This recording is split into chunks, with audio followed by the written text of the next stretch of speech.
اقرأ كتاب الله ترق جنانه وتنل عظيم الأجر والغفران رتله روي القلب من نفحاته كالماء يروي لهفة العطشان.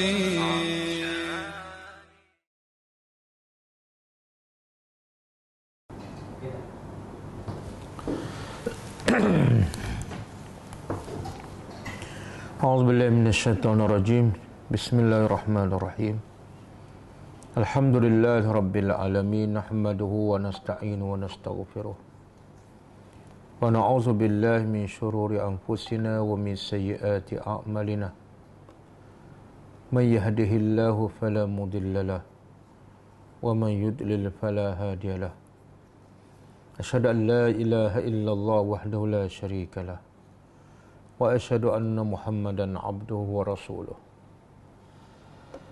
Subhanaka la ilma lana illa ma 'allamtana innaka antal alimul hakim.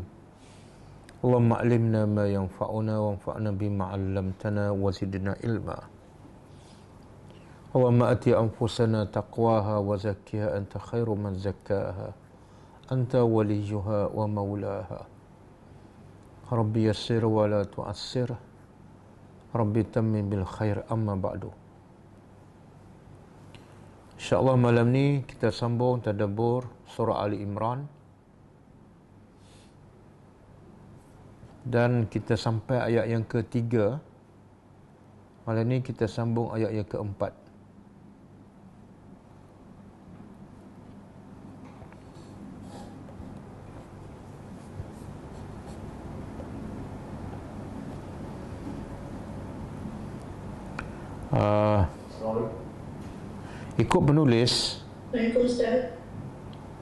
Ikut penulis surah Ali Imran ni, untuk ayat 1 sehingga ayat yang keempat dirangkumkan pengajarannya. Jadi oleh kerana kita belum sampai ayat keempat, jadi pengajaran kita tangguh sehingga kita habis ayat keempat, dan malam ni insya-Allah sampai habis ayat ke-6. Barulah insya-Allah kita bagi pengajaran.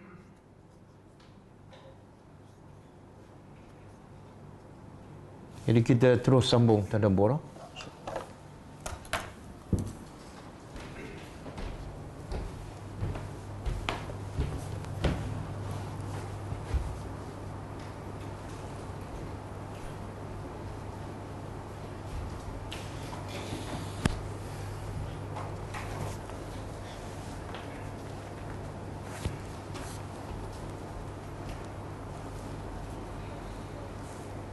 Okey.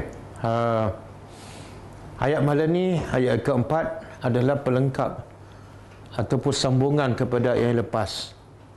Kalau ayat yang lepas Allah beritahu Allah telah menurunkan Alkitab, iaitu Al-Quran, bilhaq, dengan benar.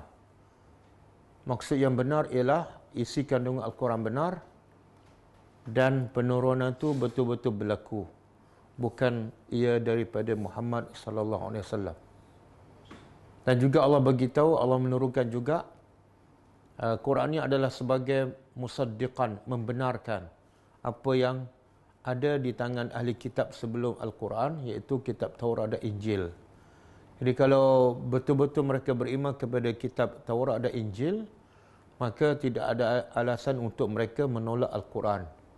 Sebab Quran hanya membenarkan, mengesahkan apa yang mereka percaya dalam kitab Taurat dan Injil. Dan juga Allah beritahu, Allah menurunkan kitab Taurat dan Injil.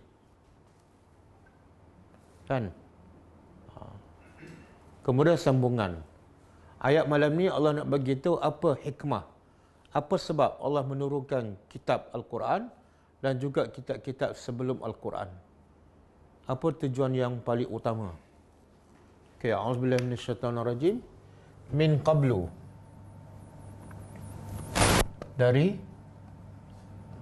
sebelum. Dari sebelum apa ni?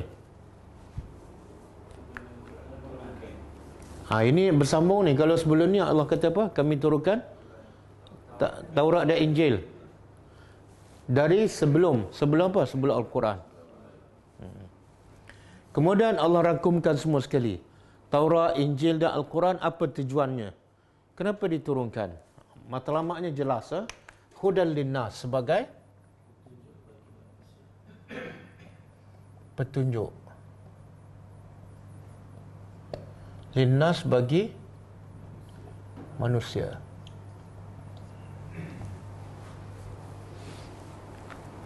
Jadi inilah satu-satunya tujuan Al-Quran diturunkan. Begitu juga kitab-kitab sebelum Al-Quran, Taurat ke Injil ke Zabur, inilah satu-satunya tujuan. Tidak ada tujuan yang kedua ataupun ketiga, iaitu sebagai panduan kepada manusia. Dan Allah sebut sini linnas. Bila sebut linnas, masuk semua ke ataupun untuk orang beriman sahaja? Semua. Jadi Al-Quran ini sepatutnya disampaikan kepada semua yang bernama manusia. Bukan hanya terhad kepada orang Islam ataupun golongan agamawan ataupun golongan yang selalu pergi masjid sahaja. Sepatutnya Quran sampai pada semua. Sebab itulah Quran di zaman Nabi sampai semua kepada orang Mekah, walaupun masa itu tidak ada kemudahan teknologi. Media sosial tak ada, internet tak ada. Tapi mesej Al-Quran sampai pada semua. Bukan setakat kepada orang Mekah saja, tapi sampai keluar. Orang luar Mekah, orang Madinah pun dengar berita. Orang Yaman begitu jauh dan tidak ada kemudahan pun dapat dengar berita dan datang ke Mekah. Yang daripada Habasyah sampai mesej. Salman Al-Farisi daripada Parsi sampai mesej. Betul-betul Quran ketika itu untuk semua manusia. Walaupun tak ada kemudahan, internet tak ada, tapi sekarang Quran tetap yang sama, iaitu untuk semua manusia. Tapi tak sampai pada semua manusia. Walaupun kemudahannya begitu luas dan canggih. Dengan media sosialnya, dengan internetnya, tekan jari sampai. Tapi kenapa tak sampai juga? Kadang-kadang orang kafir itu bukan jauh daripada kita, sebelah rumah kan. Kadang-kadang sepejabat dengan kita. Dan juga yang paling ramai tak dapat mesej Al-Quran siapa? Bukan orang kafir, orang Islam sendiri. Siapa ni? Yang paling ramai tak sampai mesej Al-Quran pada mereka. Walaupun mereka namanya Islam.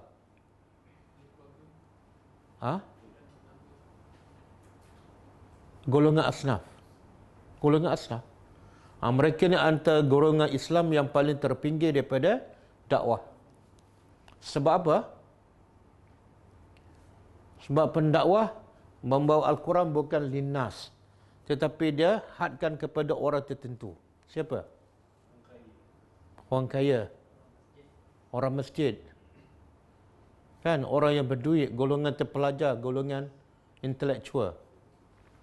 Yang golongan miskin, golongan yang tak ada duit, yang jauh daripada bandar, jauh daripada kemudahan, biasanya Quran seolah tidak untuk mereka. Wassalamualaikum.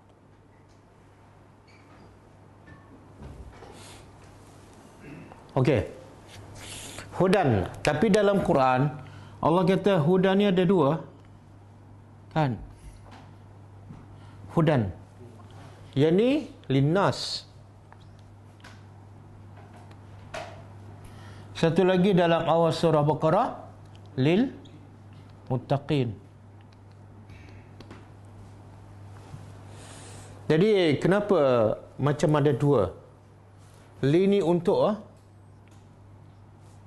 satu petunjuk untuk manusia, dan yang kedua petunjuk untuk orang tertentu, iaitu orang bertakwa. Jadi apa maksud ni? Mungkin orang boleh jadikan hujah. Dia kata Quran bukan untuk saya, sebab saya bukan orang bertakwa. Allah kata Quran untuk orang bertakwa sahaja. Jadi jangan salahkan saya. Saya An-Nas. Macam mana nak jawab? Quran itu untuk semua. Tetapi hanya orang bertakwa yang mengambil pelajaran daripada petunjuk. Makna Quran asasnya untuk semua manusia. Tetapi akhirnya yang beriman dengan Quran, yang betul-betul menjadikan Quran sebagai panduan ialah bertakwa. Jadi di sini hidayah Allah itu terbagi pada dua. Pertama, hidayah untuk manusia dia panggil apa? Hidayah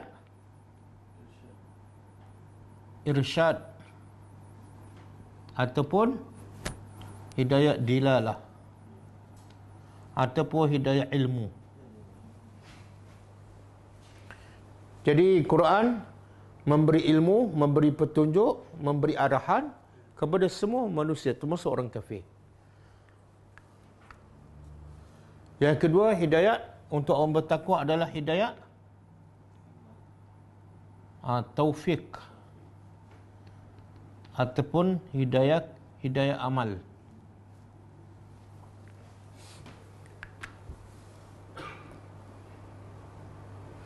Okey, hidayah untuk manusia ni hidayah ilmu.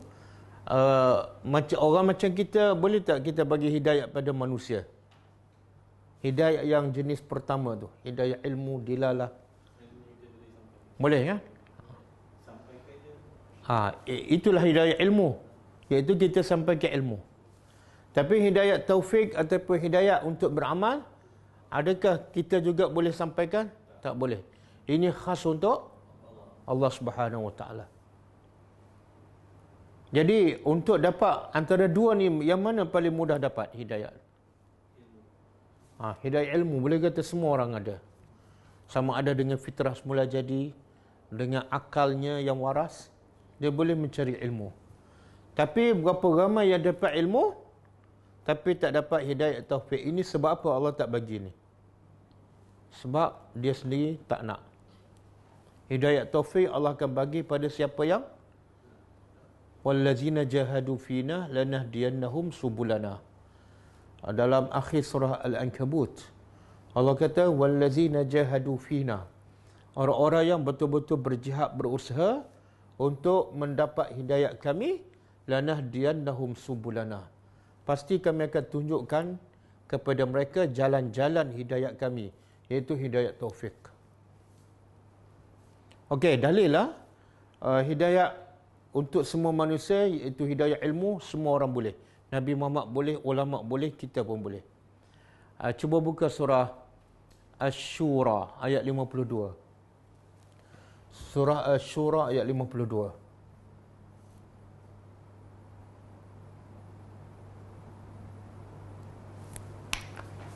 Allah kata apa? Ayat ni panjang lah. Saya ambil bahagian akhir. Wa innaka latahdi. Ada?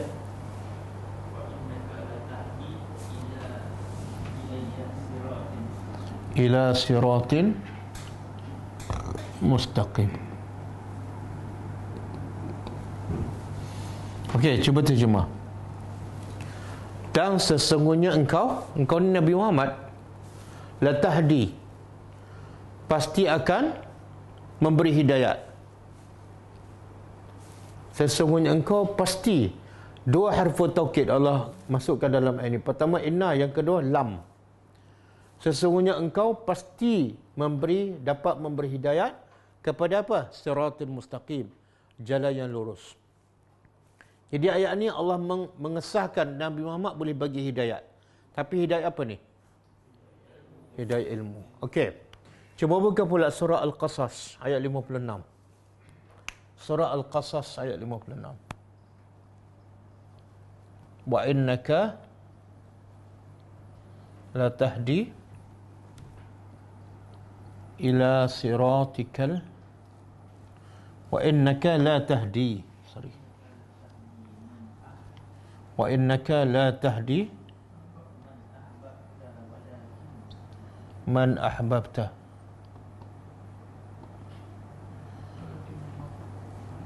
walakin Allah yahdi man yasha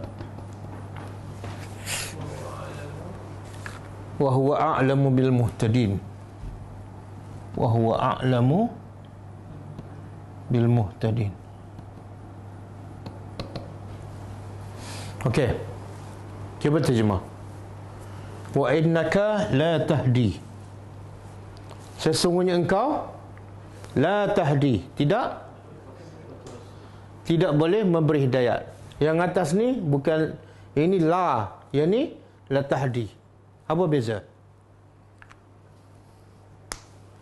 Yang atas ni sesungguhnya engkau pasti akan memberi hidayat, pasti dapat memberi hidayat. Yang bawah sesungguhnya engkau tidak boleh bagi hidayat. Beza tak? Dua-dua selepas ni sama, tahdi. Yang ni pun tahdi. Yang membezakan di sini adalah, yang ni bukan la, tapi lam sahaja. Makna di sini menunjukkan Nabi boleh bagi hidayat. Di sini Allah kata kamu tak mungkin dapat bagi hidayat. Kan? Jadi kalau orang tak faham, dia kata apa? Ada dua ayat Quran yang bercanggah. Sekali Allah kata Nabi tak boleh bagi hidayat, sekali Allah kata Nabi boleh bagi hidayat.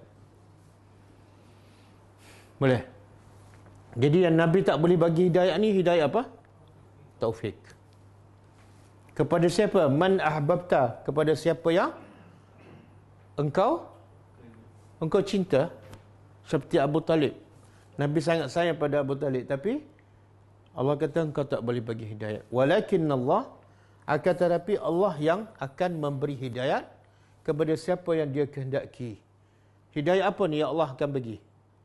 Taufik. Wa huwa a'lamu bil muhtadin. Dan dia lebih mengetahui siapa yang mendapat petunjuk.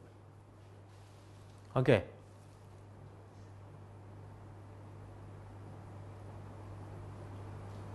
Dan satu lagi ayat Allah kata apa? Oh, inna alaina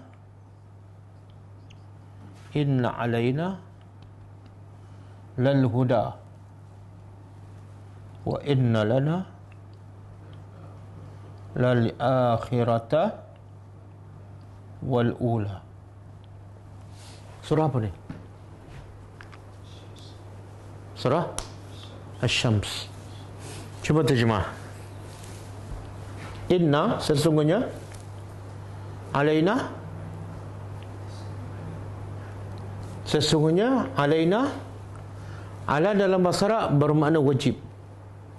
Wajib ke atas kami lal huda, untuk memberi hidayat. Hidayat apa ni? Hidayat ilmu dan taufik.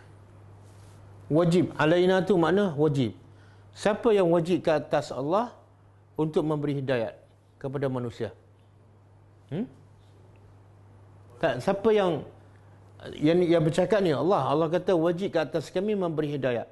Siapa yang mewajibkan ke atas diri Allah? Allah sendiri. Sebenarnya adakah benda wajib ke atas Allah? Yang ni wajib, yang ni sunat bagi Allah? Tak ada. Kalau tak ada, kenapa Allah wajibkan? Allah tak perlu wajibkan. Rahmat Allah, di mana rahmat Allah? Rahmat Allah ialah Allah nak bagi tahu siapa yang minta, wajib aku bagi. Kalau aku tak bagi, macam seolah berdosa. Tapi kenapa ramai tak dapat? Sedangkan Allah kata wajib bagi. Sebab orang tu tak nak. Jadi keadilan Allah, rahmat Allah ialah Allah sehingga mewajibkan benda yang tak wajib ke atas dirinya. Dan keadilan Allah, Allah akan hanya bagi kepada orang yang berusaha. Itulah adil. Orang nak roti canai, kita bagi burger, adil ke tak? Dia nak roti canai, bagi roti canai, itulah adil. Dia nak benda yang salah, bagi benda yang salah, itulah adil. Jadi manusia nak sesat, Allah bagi sesat. Manusia nak hidayah, Allah bagi hidayah. Okey. Jadi contoh, Allah kata engkau boleh bagi hidayat, iaitu hidayah ilmu. Dan dalam ketika lain Allah kata engkau tak boleh bagi hidayat, iaitu hidayat taufik. Contoh, Nabi bagi tak hidayah ilmu kepada Abu Talib? Bagi. Tapi Nabi boleh tak bagi hidayat kepada Abu Talib, hidayat taufik? Tak boleh. Dan akhirnya Abu Talib tak. Okey, ada seorang budak Yahudi kan, yang sakit, Nabi terus ziarah kan. Nabi bagi tak hidayah ilmu pada mereka, pada budak ni? Bagi. Dan Nabi bagi tak hidayah taufik pada budak ni? Tapi budak ni beriman tak? Sebab apa? Sebab budak ni nak. Bukan sebab Nabi boleh bagi. Okey? Kita habiskan ayat ni. Wajib ke atas kami bagi hidayat, dan sesungguhnya lal akhirah. Pasti akhirat itu ada ayat kan, wa inna lana kan. Wa inna lana lal akhirata wal ula. Apa maksud ayat ni?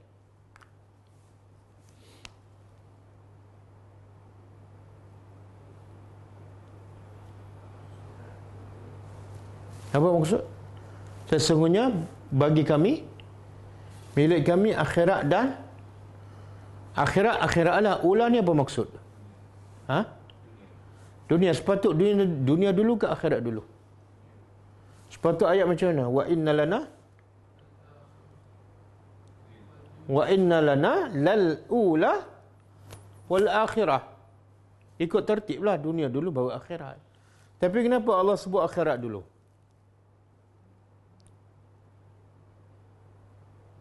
Tadabbur. Kenapa Allah tak sebut ikut tertib?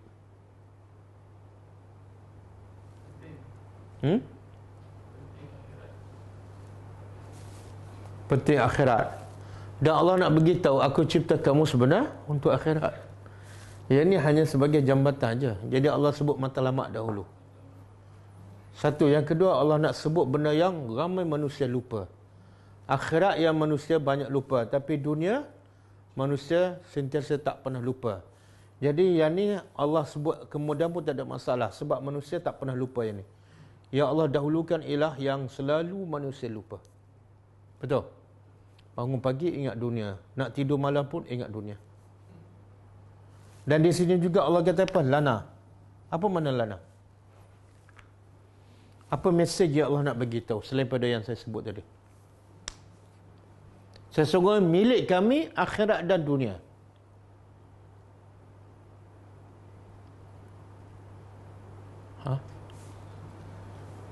Kalau semua ni orang tak ada kereta kan? Dan saya pula banyak kereta. Saya kata, semua kereta milik saya. Apa mesej yang saya nak bagi tahu?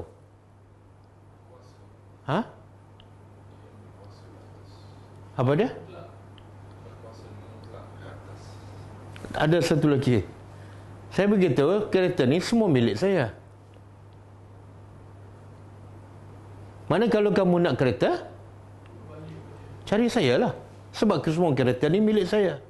Jadi Allah nak bagi tahu, kamu cari dunia ke, cari akhirat ke, dua-dua tu milik aku. Jadi kalau kamu nak cari akulah. Sekarang ramai tak nak dunia, dia cari manusia. Betul? Dia tinggal Tuhan. Allah kata dunia tu aku pemiliknya. Kalau betul kamu nak dunia, carilah Tuhan dia. Jangan cari manusia. Kalau cari manusia, kamu tak akan dapat dunia, akhirat lagi tak dapat. Maka kalau nak akhirat, lagilah kena cari aku. Sebab yang memiliki akhirat hanya aku seorang je. Boleh kan? Dan di sini Allah sebut yang pertama sekali, hidayat. Inna alayna lal huda. Lepas tu baru Allah sebut akhirat dan dunia. Apa pengajarannya? Kalau kamu nak dua-dua ni, kalau kamu nak dunia dan akhirat, kamu carilah hidayah Allah. Bila dapat hidayah Allah, dua dah dapat. Betul kan? Nabi Muhammad dan para sahabat sepanjang hidup cari hidayah Allah. Maka akhirnya Allah anugerah mereka dunia dan akhirat. Siapa cari dunia sahaja, hidayat tak dapat, akhirat terlepas. Siapa cari akhirat tanpa hidayat, mustahil. Ramai yang ajaran sesat cari akhirat, tapi bukan melalui hidayah Allah. Mustahil dia dapat akhirat. Okey. Surah Al-Lail. Asyam. Al-Lail lah. Al-Lail. Silap surah. Surah Al-Lail. Maaf diterima.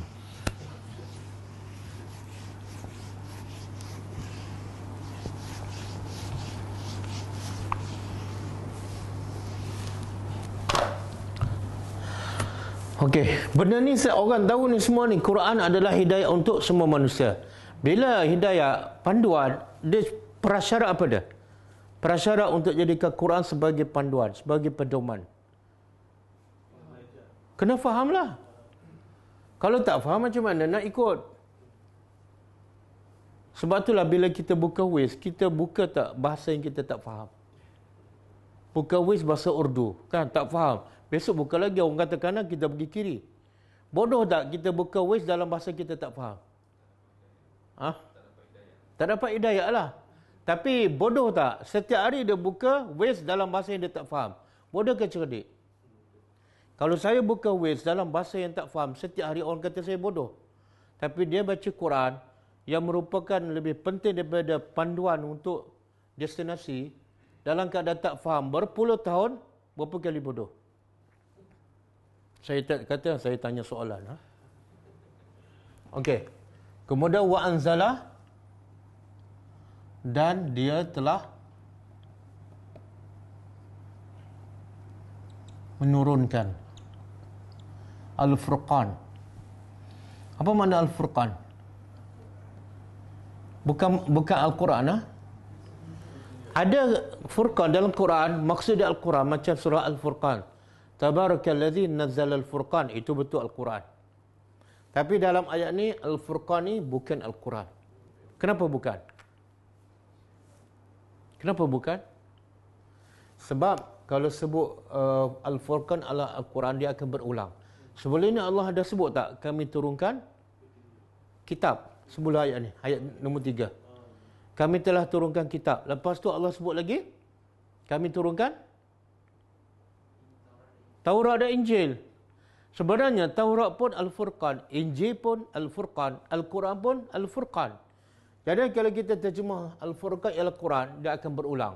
Sebab sebelum ini Allah dah sebut, kami turunkan Alkitab iaitu Al-Quran. Jadi nak maksud yang tepat apa dia? Kami turunkan semua tu, Al-Quran ke, Taurat ke, Injil, adalah sebagai pembeza antara hak dan batil.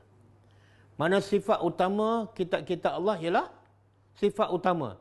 Ciri-ciri utama kitab-kitab Allah ialah nak terangkan yang ni halal, yang ni haram, yang ni dosa, yang ni pahala, yang ni hak, yang ni batil. Itu je. Maknanya siapa yang faham Quran, jelas dia akan dapat tahu yang ni syirik, yang ni syirik kecil, yang ni syirik besar, yang ni dosa besar, yang ni dosa kecil. Jelas dia akan tahu. Kalau dia baca Quran berpuluh-puluh tahun tapi masih buat benda syirik, menunjukkan apa tu? Dia tak baca Quran. Dia tak baca Quran. Dia hanya baca huruf-huruf. Okey. Innal lazina. Saya bagi contoh, Allah rakam dalam Quran kisah makhluk Allah yang bila dengar Al-Quran, walaupun sebelum tu dia kafir, bila dengar Quran, sekali dengar aja dia dapat beza dah. Oh, rupa-rupa yang kau buat dulu syirik. Rupa-rupa yang kau buat dulu adalah sesat. Siapa? Jin. Jin. Sehingga antara benda yang jin kata apa? Dulu manusia suka minta bantuan daripada kami. Wa inau kana rijalu minal ins ya'uzuna birijali minal jin fazaduhum rahaqa. Dulu manusia ni suka minta bantuan kami jin. Untuk apa? Macam-macam pertolongan. Maka fazaduhum rahaqa. Dengan manusia minta tolong jin, iaitu minta tolong kami semakin bertambah sombong. Oh, rupa-rupa sebenarnya itu adalah tak betul. Mana tak boleh manusia minta bantuan jin. Satu, menyebabkan jin semakin. Yang kedua, manusia menyebabkan akidah manusia rusak. Yang sepatut manusia minta pertolongan siapa? Dari mana jin dapat tahu beza tu? Setelah dia mendengar Al-Quran. Itulah Al-Furqan.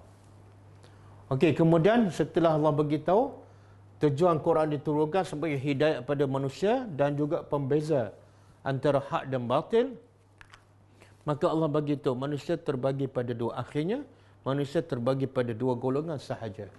Golongan pertama, innal lazina, sesungguhnya orang-orang yang kafaru. Kafir. Kafir ni makna mereka ingkar. Mereka kufur, ingkar bi ayatillah,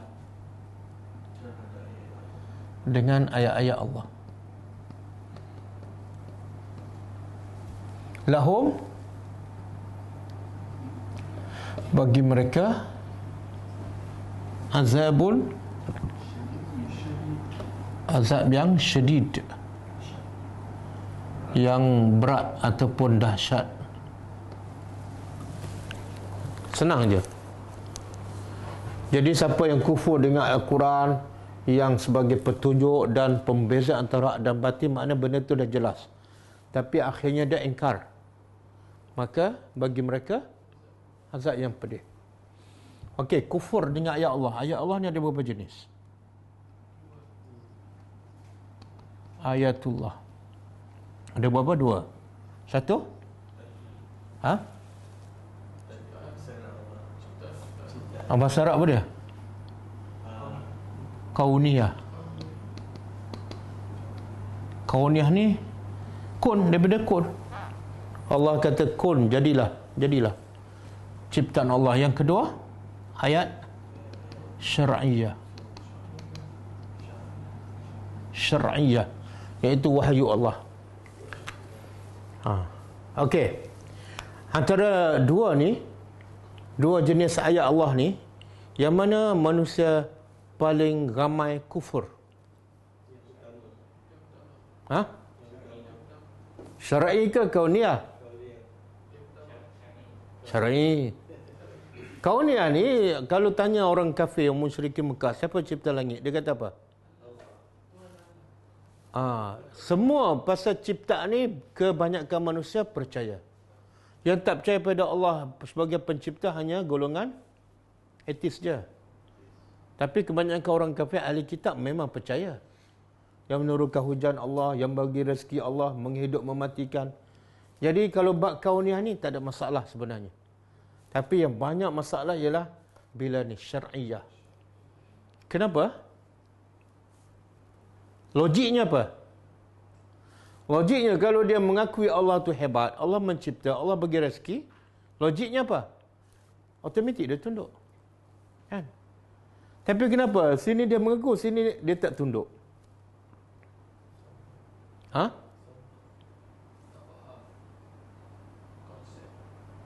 Tak, jawapan dia dah betul dah. Siapa cipta langit? Allah. Siapa menghidup dan mematikan? Allah. Dah betul jawapan. Tapi di sini, siapa Tuhan yang patut disembah? Dia kata berhala. Sekutu. Ialah apa punca tu? Apa punca? Jawapan tak sama dengan perbuatan.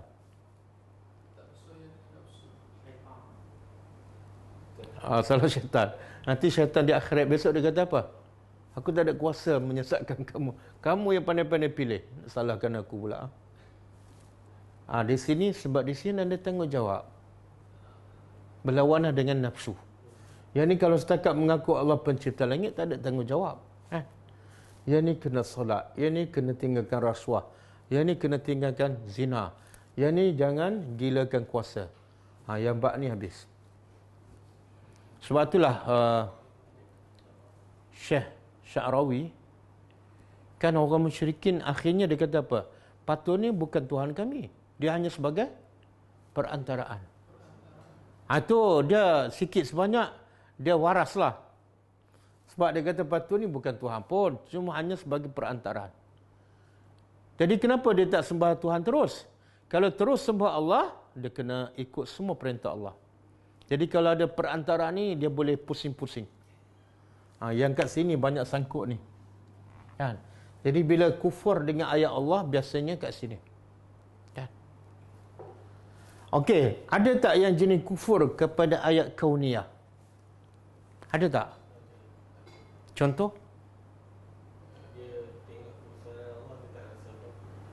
Tak rasa apa-apa ataupun dia kata ini adalah semula jadi. Kalau berlaku tsunami, dia kata apa? Fenomena alam. Kalau berlaku banjir besar, dia kata apa? Sebab balak-balak ditebang. Kan? Dia tak kembalikan semua tu kepada Allah. Dia juga kufur kepada ayat kauniyah. Okey? Jadi senang je Allah kata, kalau kamu kufur pada Allah, bukan penjara 3 tahun, bukan penjara seumur hidup. Tapi azab yang pedih. Okey, boleh sebut tak contoh-contoh azab yang pedih? yang Allah sebut dalam Quran. Bila Allah sebut azab pedih, kita kena bayangkan, kan? Macam mana azab yang pedih tu? Boleh bagi contoh? Kalau tak boleh bagi bahasa Melayu, bagi ayat Quran terus.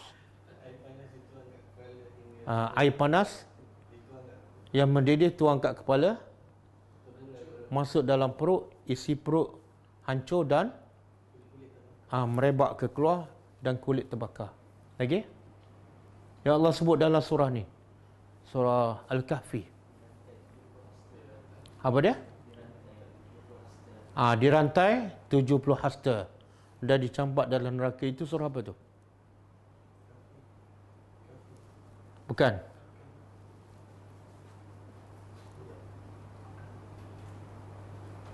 Surah Al-Haqqah.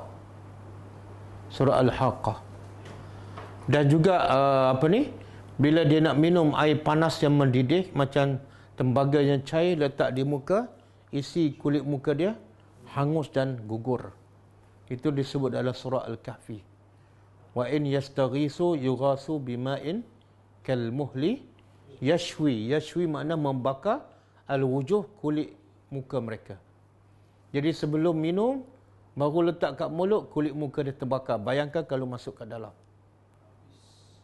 Dan kalau surah An-Nisa Allah kata apa? Kullama nadijat juluduhum baddalnahum juludan ghayraha liyazuqul azab. Setiap kali kulit mereka dibakar sampai masak, sampai hangus, baddalna, kami tukar kulit yang baru.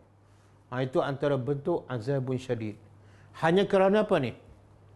Kufur kepada ayat Allah. Jadi sebenarnya Allah minta senang ke susah? Senang je. Beriman dengan ayat Allah. Okey. Wallahu azizun. Dan Allah azizun, maha perkasa. Azizun saya pernah bagi tahu kan, tapi ini mungkin bentuk yang lain. Azizun, Izzatul Qadri,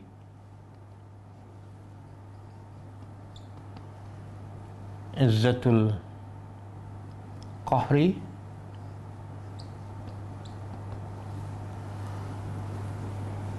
Izzatul Imtina'. Azizun boleh bagi pada tiga. Satu, Azizun makna kehebatan atau keperkasaan. Satu dari segi Izzatul Al-Qadri, kehebatan Allah dari segi Qadri, kuasa. Mana Allah boleh buat apa saja. Qadri. Yang kedua, Izzatul Al-Qahri, iaitu Allah boleh buat dan Qahri mengatasi. Dan tak ada siapa yang boleh mengatasi Allah. Yang ketiga, Izzatul Imtina'. Izzatul Imtina' ni mana Allah boleh buat apa saja dan tak ada siapa yang boleh menghalang ataupun memberi kesan yang tidak baik pada apa yang Allah cipta. Ya, kadang-kadang kita boleh buat kan, tapi orang boleh potong trip kita, ataupun kita buat, orang robohkan yang kita buat. Jadi imtina' ni bila Allah buat, siapa pun tak boleh nak halang ataupun nak rusakkan. Okey, apa kaitan wallahu azizun? Kaitannya ialah bila manusia kufur kepada Allah, bagi Allah azab yang pedih. Jadi orang tanya, Allah mampu tak nak bagi azab yang pedih? Jawapannya mampu sebab Allahu azizun. Kemudian zuntiqam. Zun apa dia? Zu. Zu ni makna mempunyai. Intiqam dia terjemah apa?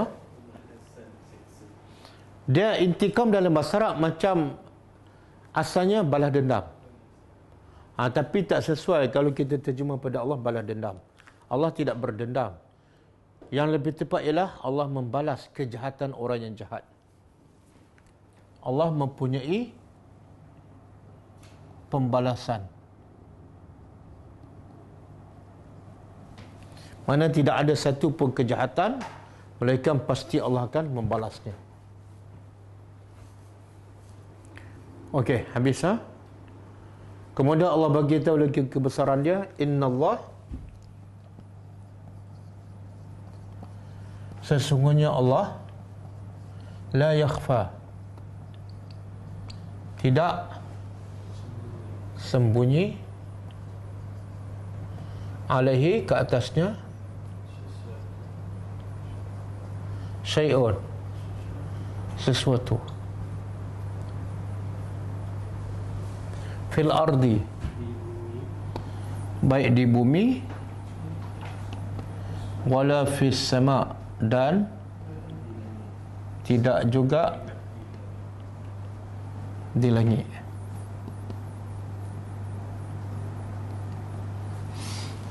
Okey. Ini terjemahan dia. Tapi yang tersiratnya apa dia? Apa mesej yang Allah nak bagi tahu?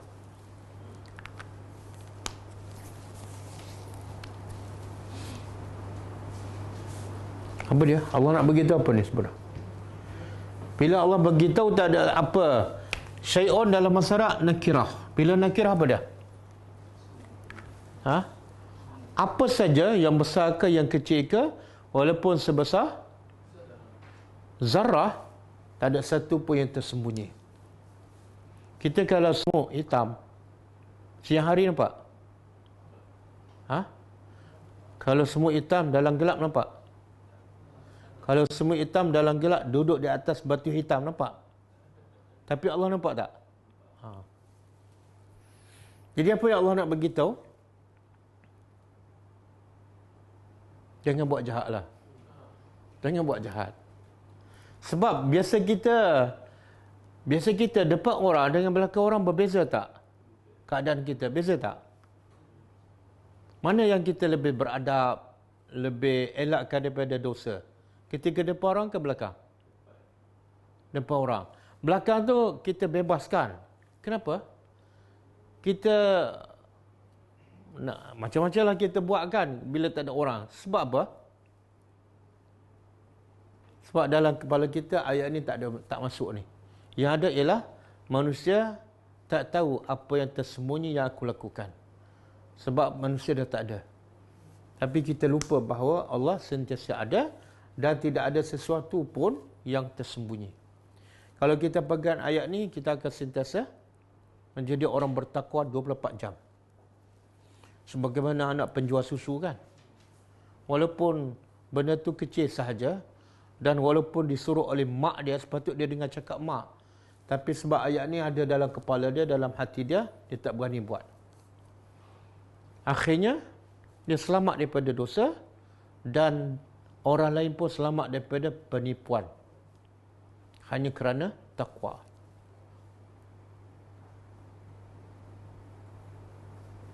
Okey? Okey ke? Sebab itulah bila di akhirat besok, ya Allah nak cerita sangat, nak bongkarkan sangat apa dia? Ya Allah nak bongkar sangat yang tersembunyi. Yang zahir tu Allah tak nak bongkar sangat. Sebab apa? Orang pun tahu. Kan kita solat, kita puasa, kita sedekah. Itu ramai orang tahu. Tapi Allah nak bongkar, kamu sedekah kerana apa? Itu orang tak tahu. Kamu solat kerana apa? Kamu pergi masjid kerana apa? Kamu pergi kelas kerana apa? Itu Allah nak bongkarkan. Boleh sebut tak ayat yang Allah akan bongkarkan apa yang dalam hati? Sebut ayat. Kalau tak boleh surah panjang, surah lazim tak apa dah.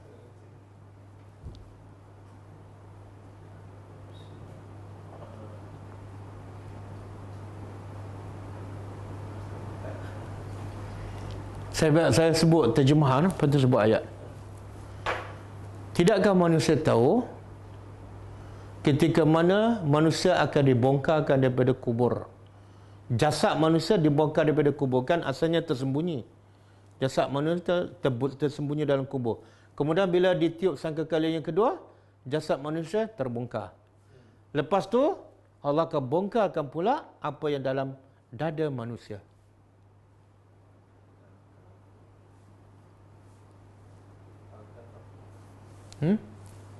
Surah apa? Bukan. Bukan. Zariyat panjang, ini pendek-pendek je. Surah pendek je. Saya dah baca terjemah, sekarang saya bagi ayat. Sebut nama surah aja. Afala ya'lamu iza bu'sira ma fil qubur. Bu'sira ma fil qubur.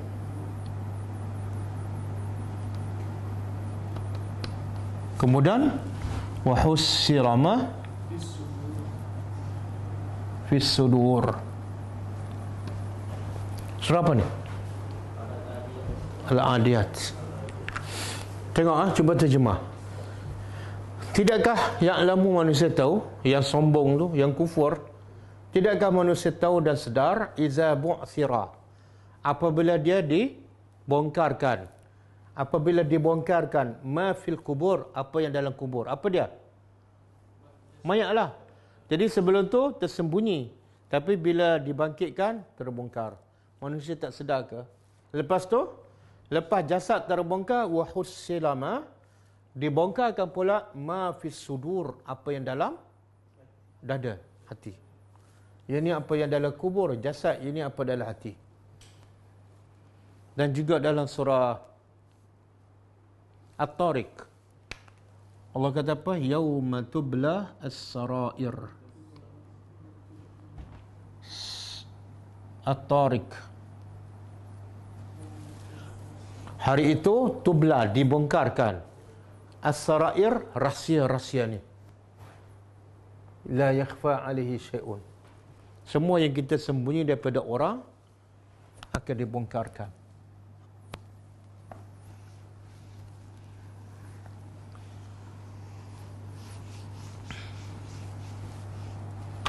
Kita kalau rumah kita ada CCTV semua sudut, bilik air kan, mana kita lebih berhati-hati antara ada CCTV dengan Allah yang melihat?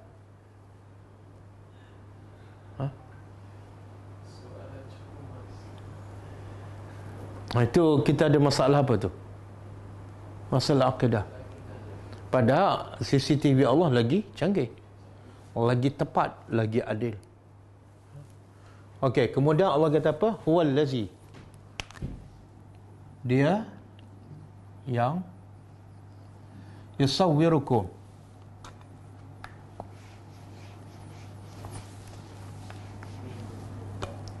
yusawwirukum apa dah? Dia yang membentuk kamu fil arham, dalam rahim. Arham ni jamak kepada rahim. Rahim tu mufrad, satu. Apa rahim? Iaitu kandungan wanita. Jadi Allah dia yang membentuk kamu ketika dalam rahim. Kaifa yasha, bagaimana dia kehendaki. Okey, apa yang Allah nak bagi tahu?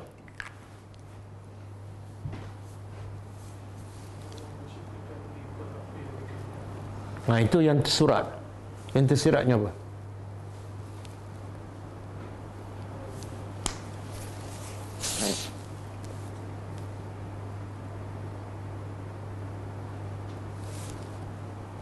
Yang tersiratnya Allah nak bagi tahu dia adalah hebat. Dia boleh daripada air mani, bentuk air mani semua sama kan, tapi Allah boleh bila keluar manusia, keluar macam-macam bentuk.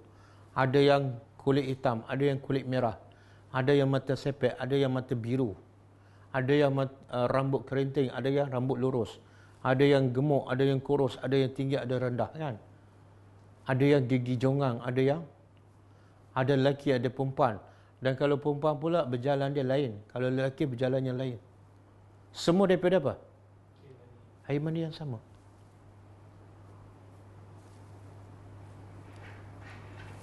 Benda ni kita kalau tengok orang kan, macam-macam orang, macam-macam bentuk, kita rasa kagum, tapi kita hanya kagum kepada yang kita nampak. kita tak pergi kepada siapa yang cipta tu. Sebab tu kita tengok apa saja ciptaan Allah tak meningkatkan iman kita. Sebab kita hanya berfikir selapis saja. Tengok sungai cantik, cantiklah, jom kita pergi. Tak fikir selapis lagi. Siapa yang cipta sungai sehingga begitu hebat ni? Siapa cipta manusia yang berbagai warna, berbagai bahasa, mulut sama, lidah sama tapi keluar bahasa? Yang ni Urdu, yang ni Mandarin, ini Jepun, ini Arab. Lidah sama, mulut sama tapi bahasa lain. Subhanallah. Kita pun tenganga je dengar orang Arab cakap kan. Padahal mulut sama, lidah sama. Jadi Allah nak beritahu kehebatan dia supaya kita kenal dia dan supaya kita jangan kufur macam di atas tu. Kenapa nak kufur kepada Tuhan yang hebat? Cari penyakit. Kalau nak kufur kepada orang, okey lagi. Tapi kalau nak kufur kepada pencipta orang, cari penyakit. Lahum azabun syadid. Dan Allah sebut dalam surah Infitar. Ya ayuhan nas. Ya ayuhal insan. Ayat 6. Ma gharraka bi rabbikal karim. Allazi khalaqa fasawwa. Kemudian fa'adalak. Lepas tu fi ayyi suratin masya rakkabak. Okey, cuba terjemah. Ya ayyuhal insan, wahai manusia, ma gharraka. Gharraka, apa yang menipu kamu? Bi rabbikal karim, dengan Tuhan engkau yang karim. Apa dia? Mulia. Apa yang, wahai manusia, termasuk semualah orang kafir, orang Islam, apa yang menipu engkau dengan Tuhan engkau yang maha mulia? Apa maksud ayat?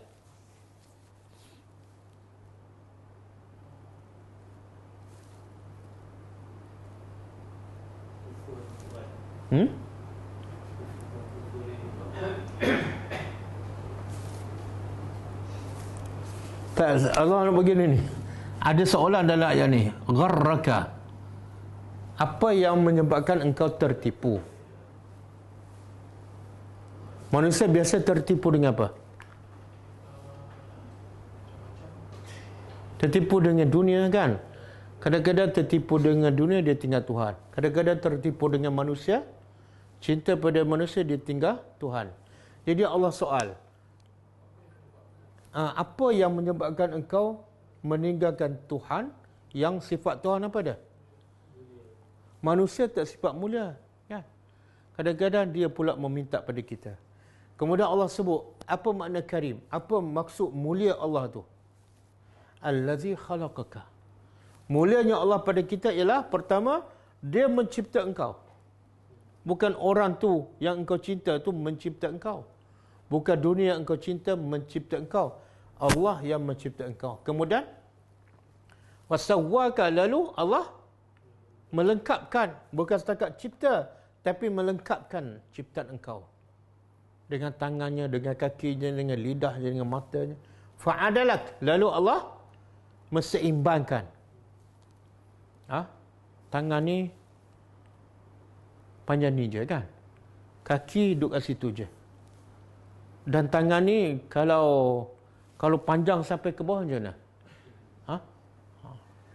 Lepas tu telinga ni sampai sini, kalau telinga turun sampai ke bawah macam mana? Lepas tu gigi je sampai satu masa dia berhenti, kalau keluar macam mana? Semua orang takutkan, tak ada siapa nak kahwin dengan kita. Itu fa'adalak. Kemudian fi ayyi surah, dalam mana-mana surah, sama dengan yusawwirukum, dalam mana-mana bentuk, masya, dia nak rakabat, dia susung. Allah nak susung kawan ni putih, putihlah. Allah nak susung kawan ni handsome, handsome lah. Allah nak cipta kawan ni cacat, cacat lah. Kehebatan Allah.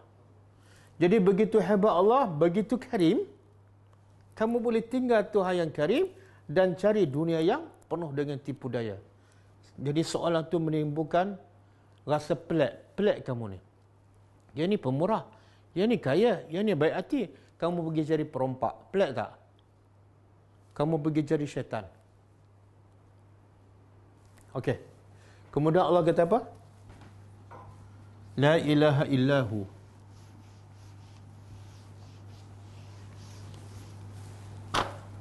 Tidak ada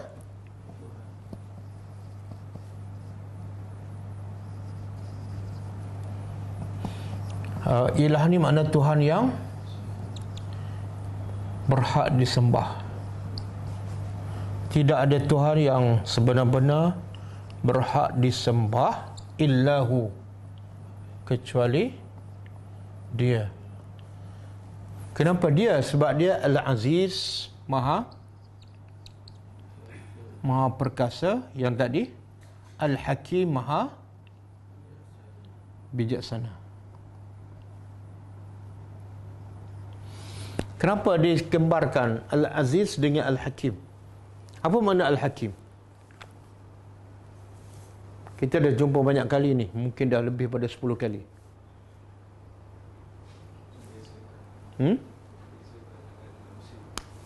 Membezakan dengan manusia apa dia?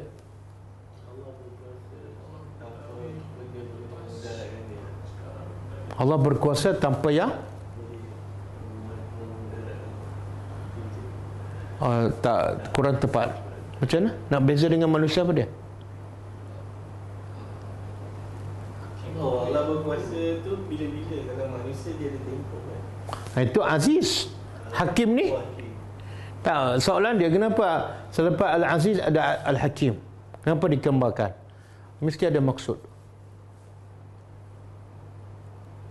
Ya, kena faham dulu. Al-Aziz kita dah faham tadi kan? Allah boleh mencipta apa saja, bila-bila masa, di mana saja, tanpa dihalang oleh sesiapa, dan tidak ada sesiapa yang boleh mengatasinya. Dan tambah satu lagi, Allah cipta apa saja dan Allah tidak berhajat kepada apa yang dia cipta. Kan? Al-Hakim ni, Allah cipta apa saja, semua berdasarkan hikmah. Beza manusia apa dah? Manusia kadang-kadang ada kuasa dan buat sesuatu yang nampak hebat, tapi tidak ada hikmah. Bila buat setengah tahun, tukar balik undang-undang. Kan?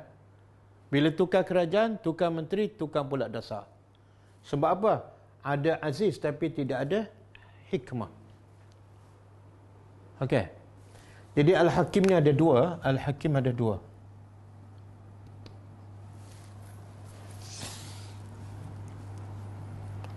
Hukmu kauni. Yang kedua, hukmu syar'i. Lebih kurang sama dengan apa tadi? Ayat. Kan? Okey, hukmu kauni. Apa makna hukmu kauni? Iaitu Allah tetapkan hukum, peraturan yang manusia tidak pilihan dan semua kena tunduk. Termasuk orang kafir. Seperti Allah tetapkan ajal maut. Tak ada siapa boleh tolak. Allah tetapkan musibah, sakit ke, demam ke, cacat ke. Itu adalah hukum kauni. Orang kafir pun terpaksa ikut. Yang kedua, hukum syar'i, iaitu hukum peraturan agama. Yang ni manusia ada pilihan. Kamu nak salat boleh, tak nak salat boleh. Nak tutup aurat boleh, tak nak pun boleh. Tapi ada balasannya. Okey. Dan dua-dua ni hukum kauni dengan hukum syar'i ada semuanya berdasarkan hikmah. Allah cipta langit 7 lapis. Ada faedah tak? Ada. Allah cipta binatang yang paling halus, semut. Kadang-kadang kita pun tak nampak, rasa je berjalan kan.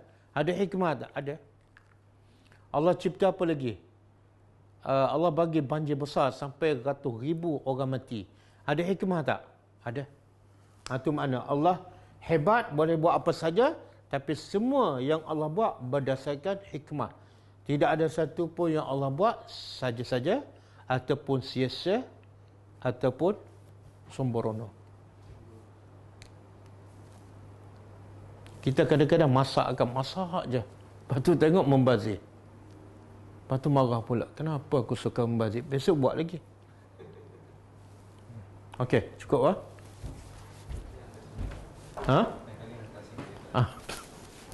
Lain kali jangan, kalau masak banyak hantar ke sini je.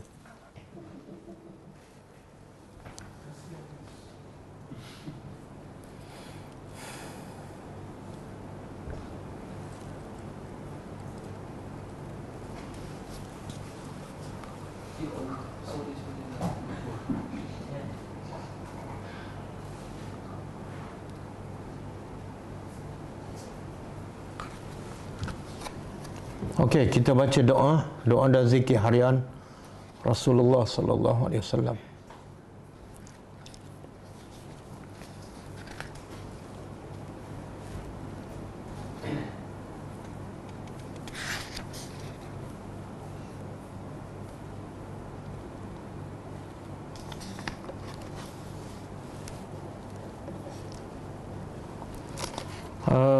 Doa penutup majlis dah kan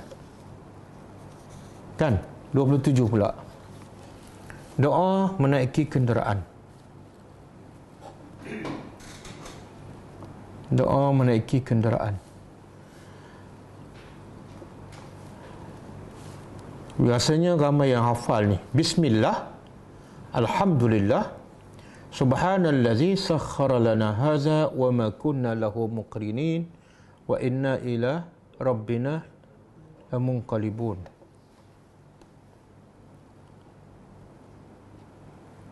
Tapi ada sambungan yang biasa kita baca tak lengkap lah. Subhanallazi sakhkhara lana hadza wa ma kunna lahu muqrinin wa inna ila rabbina lamunqalibun.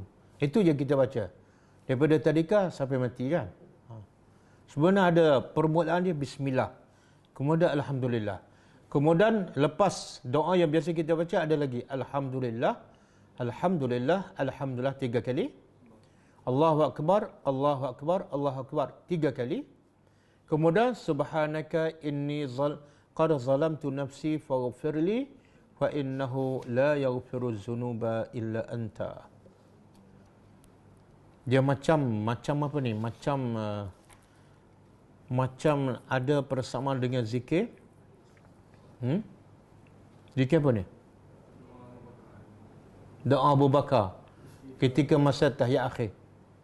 Allahumma inni zalamtu nafsi zulman katsira faghfirli fa innahu la yaghfiru dzunuba illa anta. Jadi kalau siapa dah hafal doa Abu Bakar tu yang dibaca ketika tahiyat akhir, dah ubah sikit je. Qad zalamtu nafsi. Yang tu inni zalamtu nafsi zulman katsira. Okey? Jadi alhamdulillah 3 kali. Allahu Akbar 3 kali, itu tak payah hafal, dah hafal dah. Yang pula hafal apa dia? Subhanaka inni qad zalamtu nafsi. Lepas tu doa Abu Bakar, faghfirli fa innahu la yaghfiru dzunuba illa anta.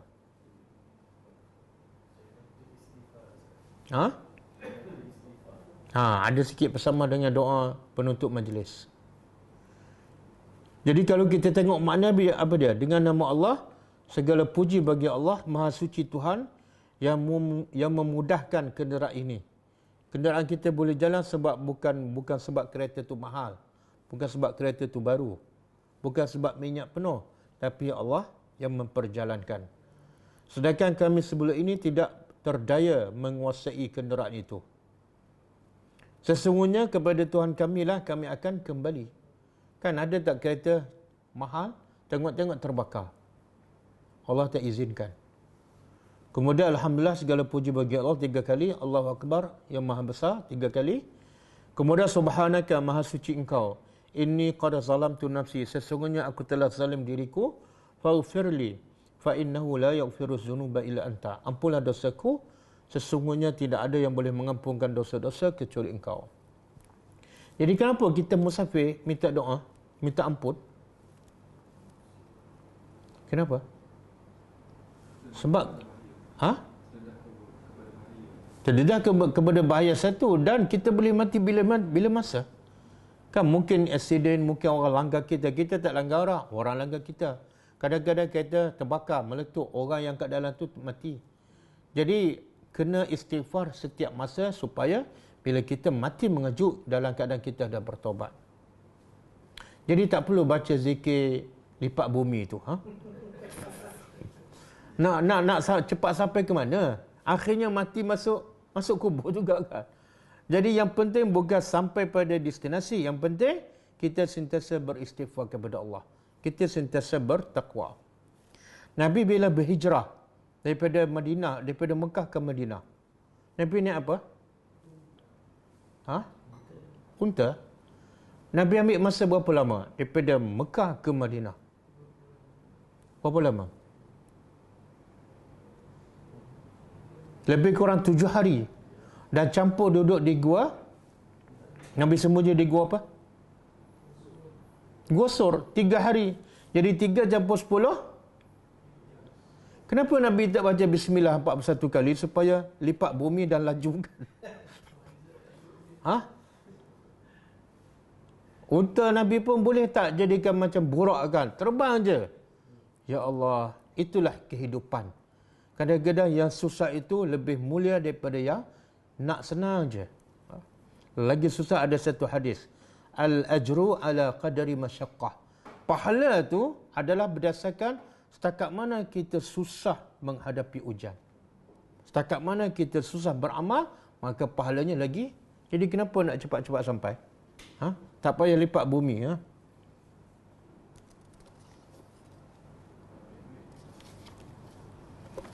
Kita baca doa yang ke-28.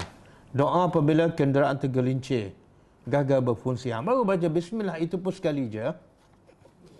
Sekali je, jangan 41 kali juga. Bila kenderaan tergelincir ataupun gagal berfungsi, baca Bismillah. Hadis sahih. Semuanya adalah sahih. Yang 41 kali itu bukan sahih. Okey, kemudian doa musafir. Doa naik kenderaan lain, doa musafir lain. Kalau kita naik kenderaan ni, pergi Maidin, baca doa. Tapi kalau nak baca doa musafir, pergi Maidin jangan baca doa musafir. Bila nak pergi jauh, lebih jarak 2 marhalah, baru baca doa musafir. Okey, kita tengok soalan.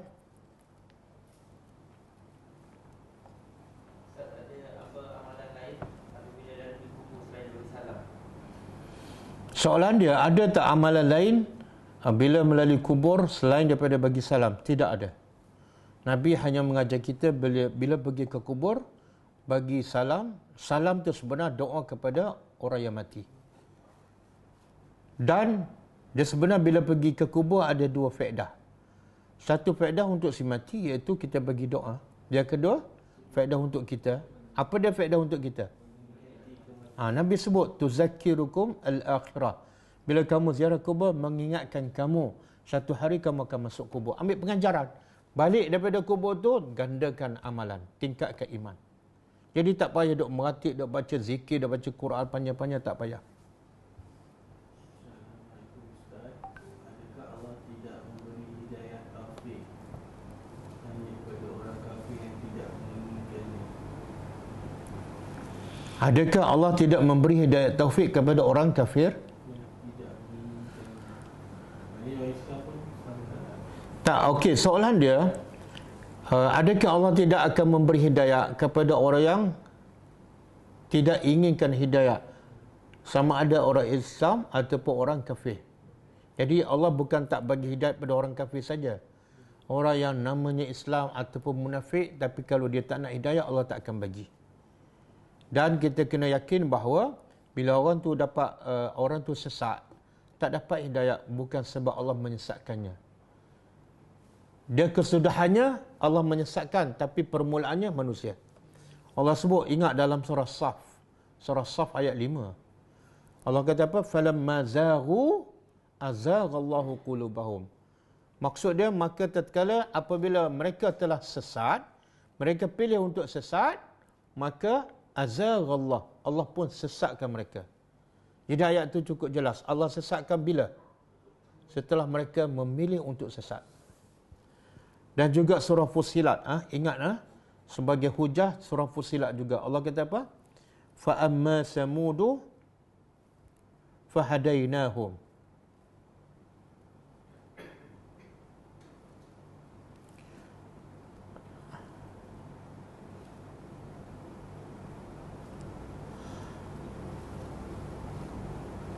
Surah Fussilat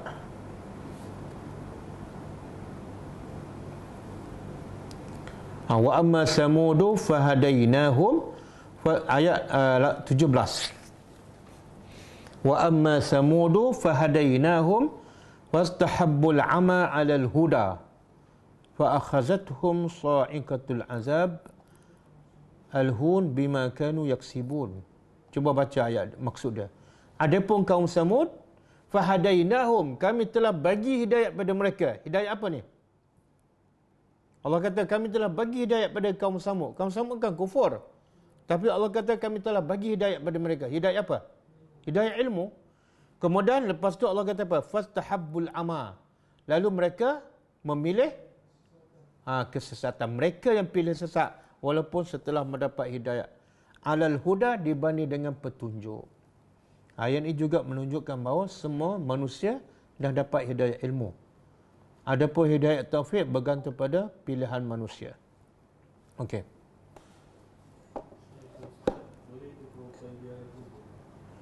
Bolehkah perempuan ziarah kubur? Jawapannya, ulama berbeza pendapat. Ada pendapat mengatakan tak boleh. Berdasarkan satu hadis, la'anallahu zairatil kubur. Allah melaknat wanita-wanita yang ziarah kubur. Pendapat kedua mengatakan boleh, tapi hukumnya makruh. Sebab Nabi kata, kuntu nahaitukum an ziyaratil kubur fazuruha fa innaha tuzakkirukumul akhirah. Maksud dia dulu Nabi kata pada peringkat awal Islam, kami larang semua orang ziarah kubur. Tapi sekarang fazuruha, ziarahlah sekarang. Kenapa? Sebab ia boleh mengingatkan kamu akan akhirat. Jadi hadis ini menunjukkan ulama mengatakan hukum wanita ziarah kubur boleh, cuma ada yang mengatakan boleh tu tapi makruh. Dan ada yang mengatakan tidak makruh, cuma kena jaga adab. Jaga pergaulan bebas, jaga aurat dan jangan buat benda-benda bid'ah ataupun syirik di kubur. Pergi bagi salam, balik. Wallahu a'lam.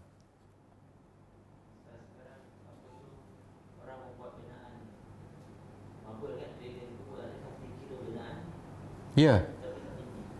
Soalan dia, ada orang bina binaan maba di kubur, adakah itu termasuk binaan? Ya. Sebab kalau ikut sunnah Nabi, tidak ada apa saja bentuk binaan. Yang ada ialah hanya satu batu sebagai tanda, itu adalah kubur. Jadi selain daripada itu dikira sebagai binaan yang sepatutnya tidak dibina, dan kalau dibinakan sebaik-baiknya kalau tidak menimbulkan fitnah dirobohkan. Nabi pernah bagi arahan kepada Sayyidina Ali bila pergi ke Yaman. Dalam hadis yang sahih, Nabi kata kepada Sayyidina Ali, bila kamu pergi ke Yaman dan kamu nampak ada binaan di atas kubur, roboh semua. Jadi Sayyidina Ali bila sampai ke Yaman, nampak ada je binaan di kubur, Sayyidina Ali robohkan semua sekali. Itu hadis sahih. Cuma kita perlu berhikmah lah. Kalau kita robohkan kubur mak bapak kita, menyebabkan adik-beradik marah, bergaduh apa semua, elakkan. Sebab bergaduh tu sebenarnya lebih besar dosanya. Permusuhan ataupun perbalahan. Wallahu a'lam. Boleh rumah secara angsuran. Setelah setuju pembeli bayar harga semasa. Beli rumah secara angsuran. Angsuran ni Emas. ha? Beli emas Beli emas. secara angsuran. Setelah setuju pembeli bayar harga semasa. Wallahu a'lam. Saya nanti kena saya cek dulu jawapan. Beli emas secara angsuran. Wallahu a'lam. Saya tidak tahu jawapan. Nanti saya akan cek dulu. Assalamualaikum Ustaz. Merujuk ayat 5 surah Al-Imran, adakah wajar sekiranya kita memilih untuk sentiasa bersama rakan bagi mengelak dari melakukan maksiat secara sembunyi? Mohon pandangan Ustaz. Soalan dia merujuk kepada ayat 5 surah Ali Imran. boleh tak kita sentiasa bersama kawan untuk mengelakkan daripada kita melakukan dosa secara sembunyi? Dia jangan menyusahkan diri. Sampai bila kita nak sentiasa duduk bersama kawan kan? Kawan kita pun bukan sentiasa boleh bersama kita. Itu satu, menyusahkan kita dan menyusahkan kawan. Yang kedua, dia sebenarnya Allah sebut dalam surah Al-Mulk. Allah kata apa? Innal ladzina yakhshawna rabbahum bil ghaib lahum maghfiratun wa ajrun kabir.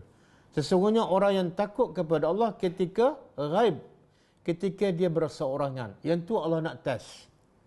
Adapun ketika kamu bersama kawan dan kamu tak buat maksiat, itu belum terbukti keimanan kamu. Kenapa tak buat maksiat? Sebab kawan ada. Jadi yang Allah nak tengok betul-betul iman kamu solid ialah bila kamu berseorangan. Jadi jangan bergantung pada kawan. Sebab keimanan yang sebenar ialah ketika kita berseorangan. Wallahu a'lam.